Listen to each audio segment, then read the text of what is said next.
நாம இன்னைக்கு 21 மாடன்கள் யார் அப்படி அந்த 21 மாடன்கள் எப்படி உருவானாங்க அப்படிங்கிற கதையை தான் பார்க்க போறோம். பொதுவாக அந்த 21 மாடன்கள் யார் கூட வருவாங்கன்னு கேட்டிங்கன்னா, சொடலை மாடனை தான் இந்த 21 மாடன்களாக கூப்பிடுவாங்க. அடுத்தல சொடலை மாடனை 21 பந்தியாவும் கூப்பிடுறதுக்கு காரணம் இந்த 21 மாடன்கள் சொடலை மாடன் கூட சேர்ந்து வருதுனால தான் சொடலை மாடனை 21 பந்திக்காரன் அப்படின்னு கூப்பிடுவாங்க. சரி, நம்ம இப்போ 21 மாடன்கள் எப்படி உருவானாங்க அப்படிங்கிற கதையை பார்ப்போம். அதாவது சொடலை மாடன் பகவதியம்மன் கோயில் வாசல்ல காவலரா இருந்தாருங்கிறது எல்லாருக்குமே தெரியும். அங்க அவரு 7 கிடாரம் திரவியங்களையும் பொக்கிஷங்களையும் பாதுகாத்து வந்துகிட்டு இருந்தாரு. ஆனா பகவதியம்மன் கோயில்ல முழுக்க முழுக்க சைவ படையல் மட்டும்தான். அசைவ படையல் அப்படிங்கிறது ஒண்ணு பகவதியம்மன் கோயில்ல கிடையவே கிடையாது. ஆனா சொடலை மாடனுக்கு சைவ படையல் மட்டுமே சாப்பிட்டு வந்துகிட்டு இருந்தா அவருக்கு வயிற்று பசி அப்படிங்கிறது தீரவே இல்லை. அதனால சொடலை மாடன் பகவதியம்மன்கிட்ட போய், தாயே, எனக்கு சைவ படையல் எனக்கு ஒத்துக்காது, ஆனா என்னால அசைவ படையல் எடுத்துக்கிடாம இருக்க முடியல. எனக்கு நீ உன் கோயில்ல அசைவப்படையல் தரட்டாலும் செவ்வாய் வள்ளி நான் மயானம் போய் அங்க இருக்க மாண்டப்பணங்களையும் சுட்டப்பணங்களையும் தின்னு வர்றதுக்கான அனுமதி எனக்கு வேணும். என்னால சைவப்படையல் மட்டும் ஏத்துக்கிட்டு இங்க காவலுக்கு இருக்க முடியாது அப்படிங்கிற மாதிரி சொல்லுவாரு. உடனே பகவதி அம்மனும், சரி, உனக்கு செவ்வாய் வள்ளி மட்டும் நீ மயானம் போகலாம் அப்படிங்கிற மாதிரி ஒரு அனுமதி கொடுத்துருவாங்க. சொடலை மாடனும் செவ்வாய் வள்ளி ஆனா மயானம் சென்று அங்க போய் மாண்டப்பணங்களை சுட்டப்பணங்கள்லாம் தின்னுட்டு தன்னோட பசியை தீர்த்துட்டு திரும்ப பகவதியம்மன் கோயில்ல அங்க இருக்க பொக்கிஷங்களை பாதுகாக்க ஆரம்பிச்சிருவாரு. இதேதான் அவருக்கு தொடர்ச்சியான வேலையாவே அங்க பகவதியம்மன் கோயில்ல நடந்துகிட்டே இருந்தது. அப்படியே கதையோட இன்னொரு பக்கம் வந்தோம்னா, மாந்திரியத்துல தேர்ச்சி பெற்று மாந்திரிய தொழிலோட தலைவரான பெரும்புலையன் தன் மகளான மாவிசக்கிக்கு தங்க ஆபரணங்கள் வைர ஆபரணங்கள் எல்லாம் போட்டு அவளை அழகு பார்க்கணும் அப்படிங்கிறது அவனுக்கு பெரிய ஆசையாவே இருந்தது. ஆனா அழகு பார்க்கறதுக்கு அவன்கிட்ட எந்த ஒரு நகையோ பணமோ எதுவுமே இல்லை. உடனே தன்னோட மாந்திரிய சக்தி மூலமா எங்கேயாவது திரவியங்களோ இல்ல பொக்கிஷங்களோ கொட்டி கிடக்கா அப்படிங்கிறத தன்னோட சிமில்ல எடுத்து அதுல இருந்து மை போட்டு ஆராய்ச்சி பண்ணிக்கிட்டு இருக்கான். அவன் அந்த மாதிரி ஆராய்ச்சி பண்ணிக்கிட்டு இருக்கும்போது அவனுக்கு பகவதியம்மன் கோயில்ல உள்ள ஏழு கிடாரம் திரவியங்கள் தென்படுது.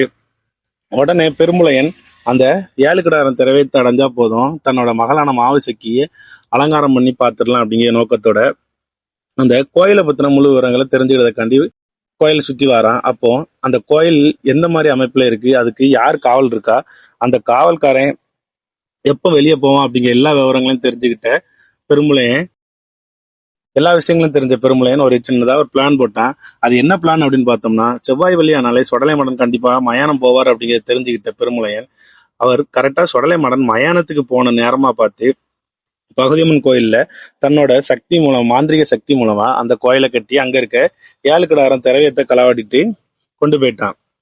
இது எதுவுமே தெரியாம மயானத்துல மாண்டபங்களை தின்னு திரும்பி அந்த சொடலை மாடன் பார்க்கும்போது அங்க இருந்த திரவியங்களோ இல்ல பொக்கிஷங்களோ எதுவுமே இல்லை. இதை பார்த்த கோபமான சொடலை மாடன் தன்னோட தாயான பகவதியம்மன்கிட்ட போய் விவரத்தை சொல்றான். அப்போ பகவதியம்மன், இந்த மாதிரி பெருமுளையன் தன்னோட மாந்திரிய சக்தி மூலமா இங்க இருந்த திரவியங்கள் எல்லாத்தையும் எடுத்துட்டு போயிட்டான் அப்படிங்கிற மாதிரி சொல்லுவாரு. உடனே சொடலை மாடன் அவனை பழித்திருக்காம விட மாட்டேன் அப்படின்னு சொல்லி கிளம்புவாரு. ஆனா பகவதியம்மன், இல்ல, அவன் பெரிய பெரிய மாந்திரிய சக்தி படிச்சவன், அவன்கிட்ட நீ போனா உனக்கு தான் ஆபத்து வரும், அதனால வேண்டாம், நம்ம பாத்துக்கலாம் அப்படின்னு சொல்லுவாரு. ஆனா என்னதான் இருந்தாலும் தன்னோட காவல்ல இந்த திரவியத்தை எடுத்துட்டு போனதுனால சொடலை மாடன் ரொம்ப கோபமாயி அவன் பகவதியம்மன்ட்ட, நான் அவனை கருவறுத்து தான் வருவேன் அப்படின்னு சொல்லி பகவதியம்மன்ட்ட ஆசீர்வாதம் வாங்கி சொடலை மாடன் பெருமுளையனை தேடி போறாரு.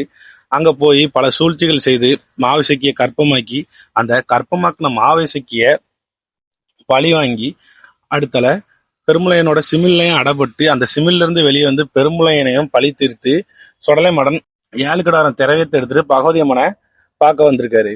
உடனே இதை தெரிஞ்சுக்கிட்ட பகவதியம்மன், நம்ம பிள்ளை எவ்வளவோ கஷ்டப்பட்டு இந்த மீட்டு கொண்டு வந்திருக்கான், அடுத்தல நம்ம குழந்தை நல்லா சாப்பிடக்கூடிய குழந்தை, ஆனா அந்த திரவியத்தை மீட்டெடுக்காண்டி ஒழுங்கா சாப்பிட்டானோ என்னமோ அப்படின்னு தெரிஞ்சு அப்படிங்கிற சிந்தனைக்கு போய் பகவதியம்மன் உடனே சொடலை மாடனுக்கு ஒரு 21 படையல் ரெடி பண்றாங்க. ஆனா சொடலை மாடன் அங்க காக்காச்சி மலையில 7 பரன் போட்டு படையல் வாங்கிட்டு வந்தாரு அப்படிங்கிறது பகவதியம்மனுக்கு தெரியாது. அதுவும் 7 பரனும் சாதாரண படையல் இல்ல. 7 பரன்லயுமே 1வது பரன்ல சூளாடுகள், 2வது பரன்ல சூல் பஞ்சிகள், 3வது பரன்ல சூல் எருமைகள், 4வது பரன்ல கருங்கிடாக்கள், 5வது பரன்ல செங்கிடாக்கள், 6வது பரன்ல ஒரு கோட்டை புழுங்கரிசி, அதே மாதிரி 7வது பரன்ல நிறமாத கற்பனையா மாவிசக்கி. இந்த மாதிரி இவ்வளவு பலிகளை வாங்கி தன்னோட பசியை தீர்த்து தான் இங்கே வந்தார் அப்படிங்கிறது பகவதியம்மனுக்கு தெரியாம சொடலை மாடனுக்கு 21 படையல் ரெடி பண்ணி வச்சுட்டாங்க. 21 படையில நாம மட்டும் ஏத்துக்க கூடாது, 21 மாடன்களை வந்து ஏத்துக்கிட்டோம்னு சொல்லி தான் சுடலை மாடன் தன்னோட 21 பந்தியான, அதாவது தன்னோட 21 மாடன்களை அழைக்கிறாரு. அந்த 21 மாடன்கள் யாரெல்லாம் அப்படின்னு பார்த்தோம்னா, அக்னி மாடன், ஆதாளி மாடன், இசக்கி மாடன், ஆனை மாடன், பள்ளி மாடன், பனையடி மாடன், தூசிமுத்து மாடன், ஊசிக்காட்டு மாடன், மாயாண்டி, வேட்டைக்கார சாமி, மந்திரமூர்த்தி, மாசானமூர்த்தி, பரன்மாடன், மயான சுடலை, சுடுகாட்டு மாடன், கொம்பு மாடன், கிணத்தடி மாடன், தேரடி மாடன், அணைக்கரை மாடன், கரையடி மாடன், பனங்காட்டு மாடன். இந்த மாதிரி 21 மாடன்களை வந்து சுடலை மாடன் பகவதி அம்மன் கொடுத்த படையில வாங்குதாரு. இதனாலதான் சுடலை மாடனை 21 பந்திக்காரன் அப்படின்ட்டு எல்லாருமே கூப்பிடுவாங்க. இந்த 21 மாடன்கள் தான் 21 பந்திக்காரங்களா இருக்காங்க. நாம இன்னைக்கு 21 மாடன்கள் எப்படி பிறந்தாங்க, அதே மாதிரி 21 மாடன்கள் யார் அப்படிங்கிறதுக்கான தகவல் பார்த்துட்டோம். அடுத்தால உங்களுக்கு சுடலை மாடனோ இல்ல மாடன்களை பத்தின வேற எதுவும் தகவல்கள் தெரிஞ்சாலும் அதை கண்டிப்பா கமெண்ட் பண்ணுங்க.